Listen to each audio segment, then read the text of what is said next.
Hello everyone. English सीखने की दूसरी क्लास में आपका स्वागत है। क्या आप स्क्रीन पे एक स्पेलिंग देख पा रहे हो? Yes, this is a real English spelling. हाँ, यह सही इंग्लिश स्पेलिंग है, एक सही स्पेलिंग है। क्या आप इसे अच्छे से पढ़ सकते हैं? अब आप सोच रहे होंगे कि ये स्पेलिंग कैसे पढ़ी जाएगी? पढ़ लेंगे तो क्या इसे याद रख सकेंगे? तो चलिए आज की क्लास में मैं आपको सिखाऊंगी कि स्पेलिंग्स को कैसे याद करते हैं, कैसे उनका उच्चारण किया जाता है। इसलिए आप वीडियो के अंत तक मेरे साथ बने रहिएगा। हम स्पेलिंग्स को ईजी, फन और पावरफुल तरीके से समझेंगे। स्पेलिंग एक ऐसा तरीका है जिसमें हम इंग्लिश के वर्ड्स को एक करेक्ट ऑर्डर में, एक करेक्ट तरीके से रख के उस वर्ड का मीनिंग निकालते हैं।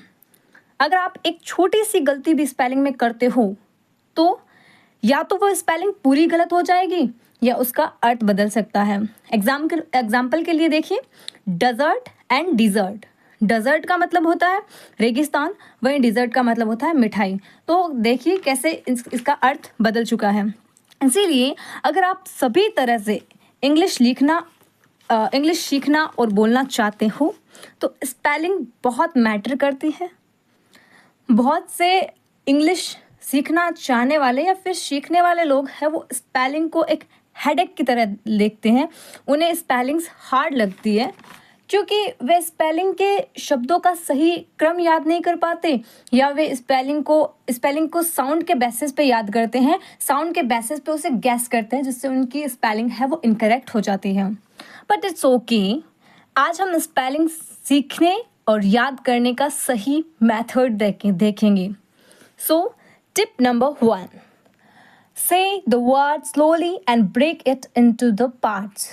आप किसी भी वर्ड्स को स्लोली सीखिए, उसे पहले ब्रेक कीजिए छोटे छोटे पार्ट्स में और बाद में उनको सही तरीके से प्रोनाउंशिएट कीजिए। यानी जब भी आपको बड़ी स्पेलिंग दिखे तो उस समय पैनिक ना होकर उस स्पेलिंग को पार्ट्स में डिवाइड करें और हर पार्ट को स्लोली प्रोनाउंशिएट करें।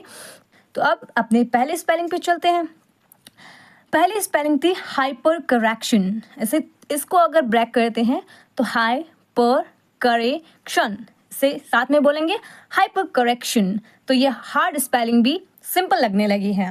ये मेथड हर लंबे इंग्लिश वर्ड पर लगाई जा सकती है। आप याद कर सकते हैं, for example like information, celebration, unbelievable.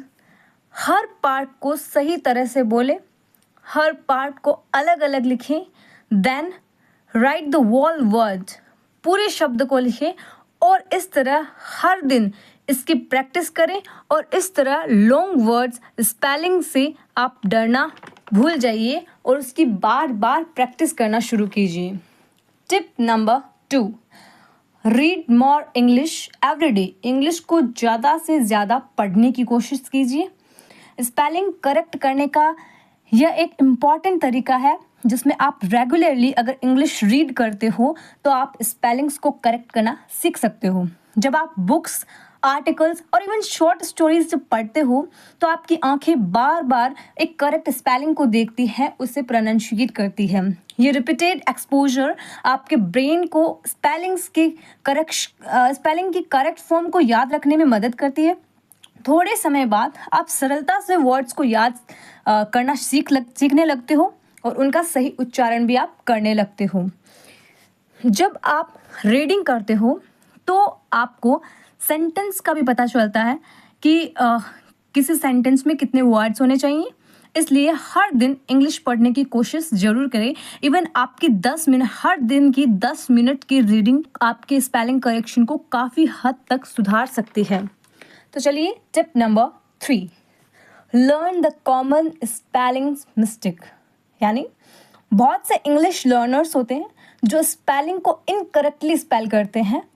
ये मिस्टेक इसी कारण होती है कि क्योंकि कुछ वर्ड्स दिखने में तो अलग होते हैं लेकिन उनका साउंड अलग होता है, और जो लेटर्स होते हैं वो भी कंफ्यूजिंग ऑर्डर में हो सकते हैं। इन्हें देखिए, जैसे tomorrow, friend, definitely, separate, writing, believe. इन सभी मिस्टेक को अवॉइड करने के लिए आपको ट्रिकी वर्ड्स की लिस्ट बनानी पड़ेगी यानी इन्हें आप एक नोटबुक में लिखिए या फ्लैश कार्ड्स बनाइए, इन्हें पढ़िए, बार बार लिखिए और अपनी डेली लाइफ में इन्हें यूज़ करने की कोशिश कीजिए। क्योंकि कहते हैं कि इंग्लिश बोलने, सुनने और पढ़ने से समझ में आती है। तो आप अगर रीड करोगे, उन्हें सुनोगे और उन्हें प्रोनाउंशिएट करोगे, उन्हें अपने डेली लाइफ में यूज़ करोगे, तो आप अच्छे से इंग्लिश सीख पाओगे। Tip number 4, practice again and again. किसी भले मानस ने कहा है कि practice make a man perfect. Spelling को रटने की जगह डेली 15 मिनट्स प्रैक्टिस में लाइए।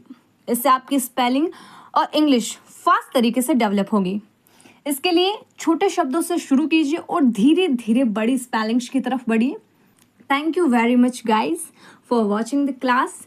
मुझे आशा है कि आपने इस क्लास से बहुत कुछ सीखा है। अगर आपने कुछ सीखा है तो please do not forget like, share and subscribe the channel. और कमेंट सेक्शन में ये ज़रूर बताइएगा कि आपको कौन सी स्पेलिंग बहुत हार्ड लगती है, ताकि मैं उसका एक सोल्यूशन दे सकूं। Thank you.